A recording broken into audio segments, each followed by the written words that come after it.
Ano, kumusta New Year nyo? New Year. Huminga muna. New Year. Okay naman yung New Year nyo? Okay naman? Yes, po. Normally, pagka ganitong period, usong-uso sa amin yung meeting for each group, lalo na yung mga company direct. Tapos yung kick-off. In fact, next coming weeks, marami kaming kick-off sa probinsya. So, syempre sa business natin, lalo na kung full-time kayo, importante yung ma-jumpstart mo yung business mo eh. Kasi haba ng bakasyon. Tsaka nung ako yung nagne-network, mahalaga sa grupo ko yung month ng January. Kasi diyan kami nagsiset ng goal, diyan kami nagto-troubleshoot ng problema, diyan ako nagda-diagnose, para akong doktor eh.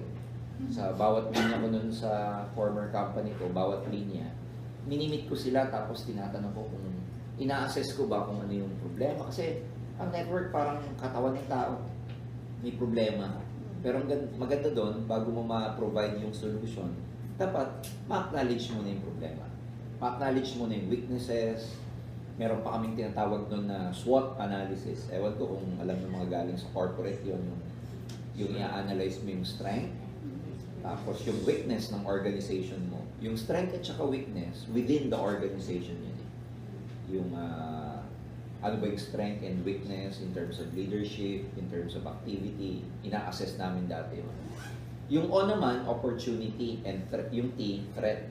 Yung O and T, outside the organization. So una, strength and weakness within the organization, tapos opportunity and threat outside the organization. So, ina-assess ko yun per line ko. Kasi, mahirap mag-move on, mahirap umatake, mahirap mag-set ng goal, nang hindi mo na napag-uusapan kung ano yung mga naging weaknesses, naging pagkakamali. And you have to accept the fact that yung pagkakamaling word o failure or mistake, pag pinag-uusapan yung pagkakamali sa negosyo natin, it should be positive. Kunwari, pag tinanong ko sa dami ko doon, ano ba yung naging problema?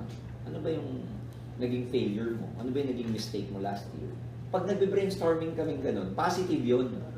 Kasi, hindi para ipakita kung ano yung kahinaan ng tao o kahinaan ng grupo, pero para ma-acknowledge. Kasi pag na-acknowledge mo na, oo nga, yan yung problema, medyo kulang ako sa commitment last year, upline, yan yung problema ko. Pag na-acknowledge ng tao na kulang siya sa commitment, then, we find the solution.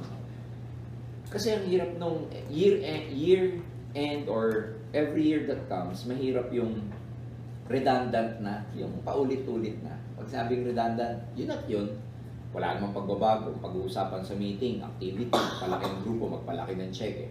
Pag-uusapan naman, keeping. Ang pag-uusapan naman, growing. Ang pag-uusapan, expansion. Lahat ng mga to contributes to the overall production. Pero ang hirap mag-contribute sa production pag hindi mo na na-assess kung ano yung weakness ng isang tao, ng isang leader o grupo niya. Kasi ang daling pag-usapan ng, sige, mag-offline tayo. Diba, ganun yan eh.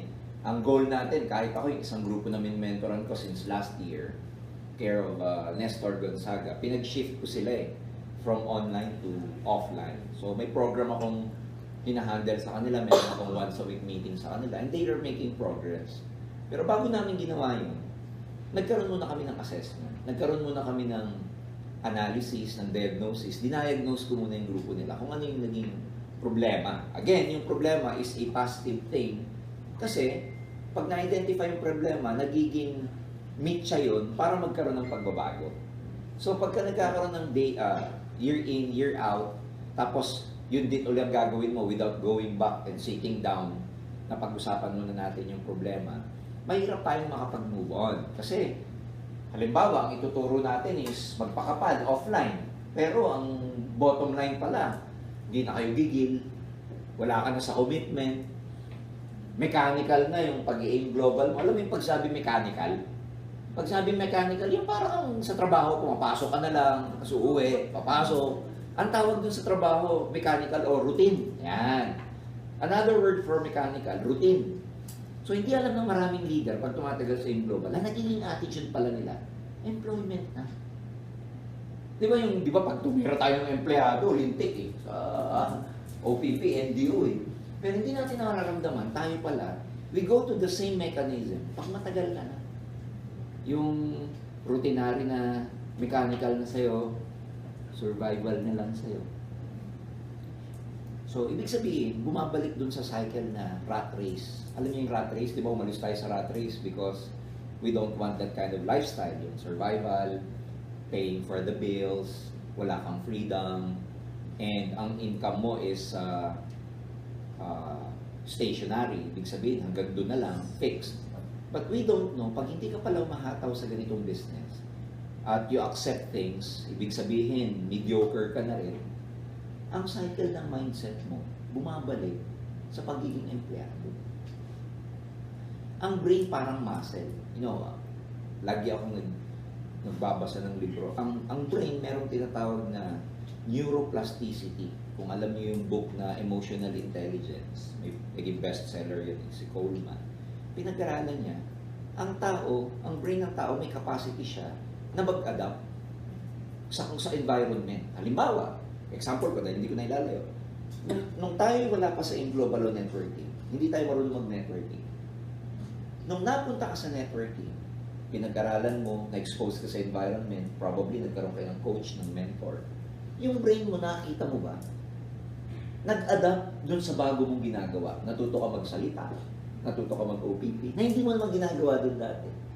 So, yung word na plasticity, parang, ano yan, ibig sabihin nun, parang plastic, nag-a-adapt, plasticity. So, yung brain, nagiging plastic siya, yung, may ability siyang mag-adapt sa environment na na-expose siya, which is true, kasi katulad ko, engineering ako, nung na-expose ako sa networking, natuto ako ng skills ng networker. Tawag doon, neuroplasticity. Pero pagka nandun ka na, para siyang muscle. Pag hindi mo siya nagagamit, bumabalik sa dati. Bumabalik pala sa dati. Kaya minsan mapapansin mo, ang attrition o pag tinamaan ng isang grupo ng paghina, pagbaba ng cheque, tapos hindi na siya wala na siyang special, wala siyang extraordinary hataw na ginagawa. It becomes a vicious cycle. Nahihirapang makabawi. Bakit nahihirapang makabawi? Kasi yung brain, hindi na nag-expand. Para siyang bumalik na dun sa dati niyang kinalalagyan. Ganun pala siya. Kaya mapapansin mo minsan pag inattrition, dire-diretso. Kasi hindi na nag-adapt yung brain. So more or less, marami tayong mga pagkukulang or even in ourselves, marami tayong hindi ginawa last year that contributed to dun sa pagbaba or slow ng production. So we need to identify that.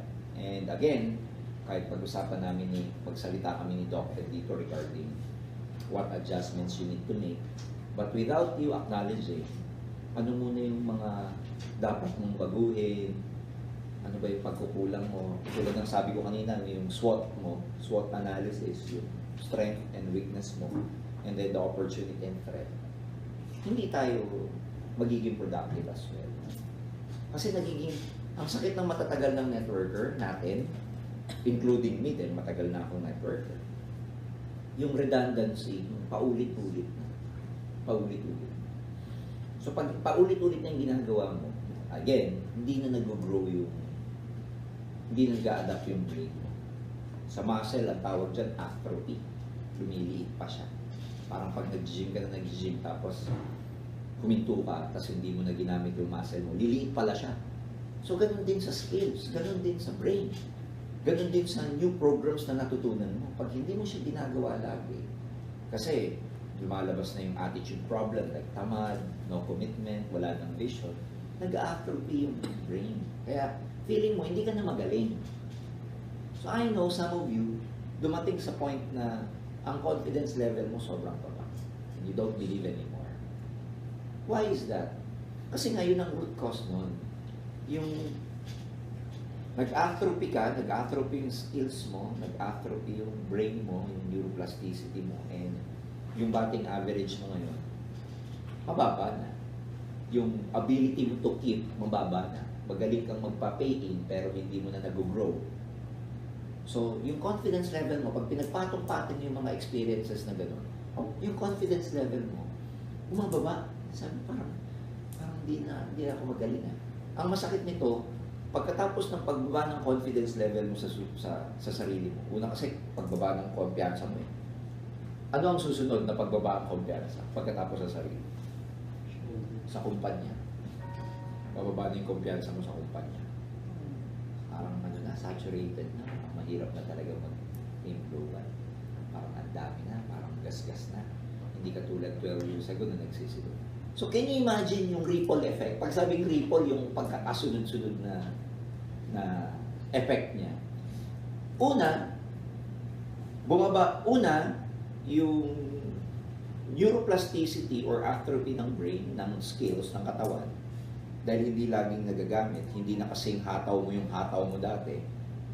So, nag-adapt dun sa cycle na, okay na yan, mediocre, survival, rat race, paying the bills ka na lang. Nawala na yung dating expansion ng brain mo from being a networker.